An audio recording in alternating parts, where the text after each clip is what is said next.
Well, I moved the goats back up top. You can see the line. It's like a high water mark. It's pretty cool. They did a good job. That's pretty much what I want them to do. I need more of it. I moved them back up top because you can hear them. They missed us. I say us. Yeah, I mean me. They only missed me.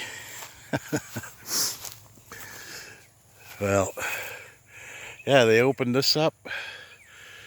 This was all just full of stuff last year and the year before. That's cool. They did a good job. I haven't been over here.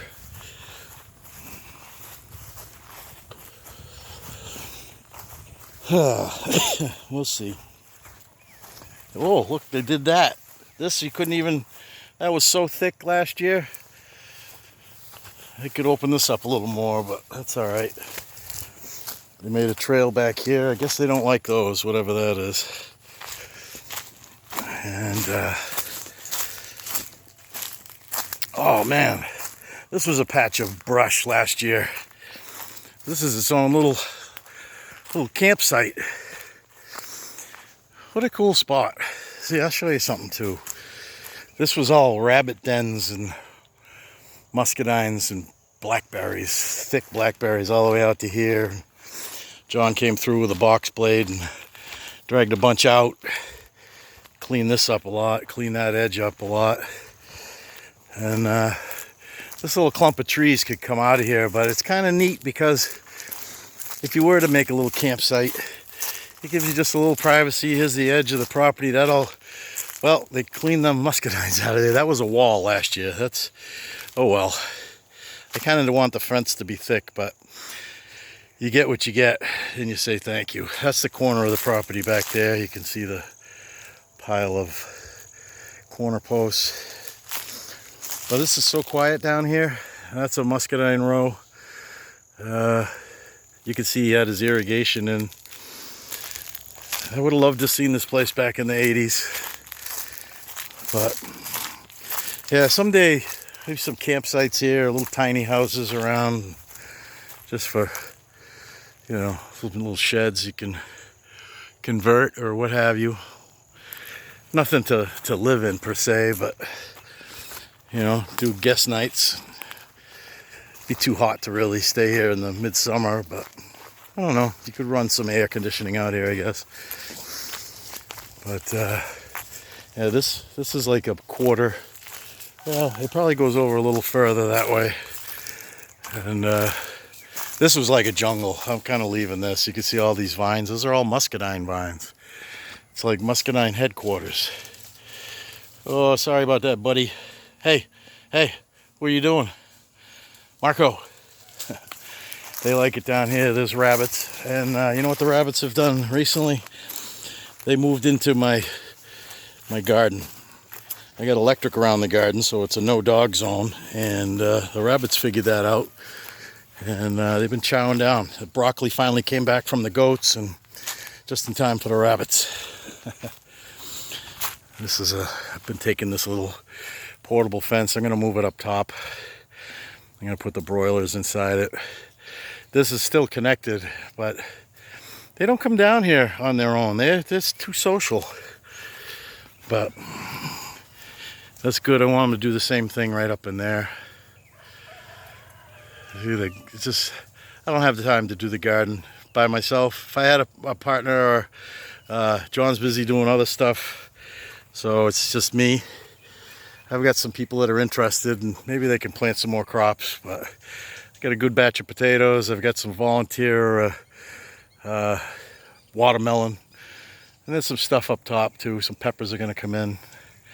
Tomatoes will happen, whether they're in the compost pile or what. And this corn's happening a little bit. I'm going to put more corn in too. It's not over for the garden, but I mean, up in New Hampshire, people are just starting Mother's Day. It's funny. It's a new environment down here. And I don't know if I could take you for a walk in the woods. I don't know if I got enough camera card space left. I'll just go a short path. But I mowed these paths in about a year ago, and now they've kind of stayed. And they're just little loops all around. And it really grew in nice. Of course it did, it's so thick. I'll put the goats out here at some point, but this is like the dog's place. I can't take them out of everything. And it's just, it'd be cool for somebody to have a couple kids with some 110s, little four-wheelers. They would rip it up out here. So someday, get the grandkids down here. I got some on the way. This is the pig pen. It was the goat pen. This was the goat stage. Pigs have rooted it up a little bit. See if I can get them to come. Pig, pig, pig, pig, pig.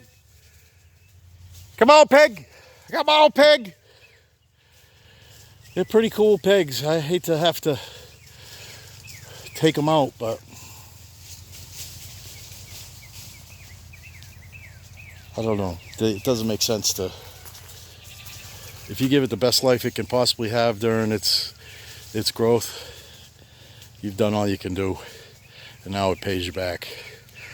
I'm afraid that's how you kind of have to feel, especially its survival at some point, you know. You see what's happening in the meat industry? They hacked the gas pipeline. They've hacked the meat industry somehow. I haven't really got the details on it. I just heard a little clip today. But they're saying beef supply is going to be hurt, pork supply, chicken supply is already hurt. That sucks. But just so happens I got about 200 chickens, 3 pigs.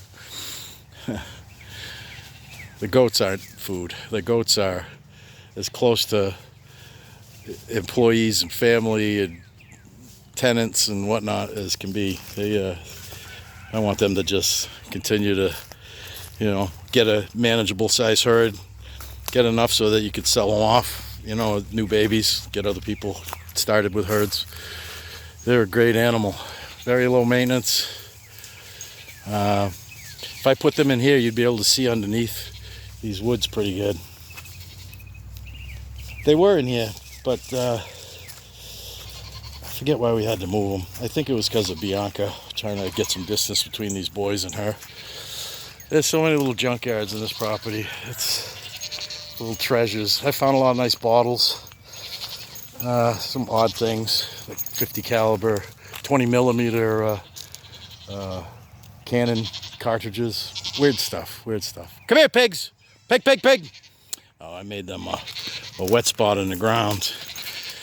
And this has been claimed, or reclaimed. It's hard though, because I've mowed it a couple times and you find some fence wire, like we found that last time, coiled into the ground. So, hey girls, that hose, that was all buried, pulled it up and, what's up? Oh, you hit the fence? Hi, how are you? How you doing? What's up? You like that mud? One of these girls grew way better than the other, but you know, genetics plays a part. They're both really good pigs. Nice long bellies, gonna be some bacon. Hi. I gotta say, I raised some pigs in the early 90s, and they were more difficult. When I was in New Hampshire, I don't know if it was because of the temperature being cold, heat's easier to work them through than the cold. But I think they were happy. They had that whole place, but they only really worked this area out. I think I got to narrow up the paddock so I can, you know, make them mob the little area, clean all, see how this is cleared out, then make them clear that out in the next level and the next level. It's they've been doing a great job. This will be good. Next year, this should be like that or that. I don't know. Been throwing down some manure from the brooder out here, mixing it in with some grass seed. Hopefully this grass is up. You can see the rain the other day. This is the top of the hill and it starts to shed to the front. You can see it came up in these little, you can see the little moraines that get pushed up. Ooh, it's kind of neat. Oh, wait a minute. I take that back. Oh, no, I was right. Sometimes you see these and it's mole tunnels. The moles are pretty active. The dogs find them pretty quick. Well, enough rambling. A little walk around the farm. Right, Franny? Franny. Say hey. Say hey. What you doing? All right. Hi, girl. Yeah, hey. What's up? You're a good dog. You're a good dog. You're too alpha, though. Yeah. Love you. All right. Peace out. Oh, here comes Lady. Yeah, everything's fine, Lady. I was just saying hey. I know. Let's go in. All right. Bye, people.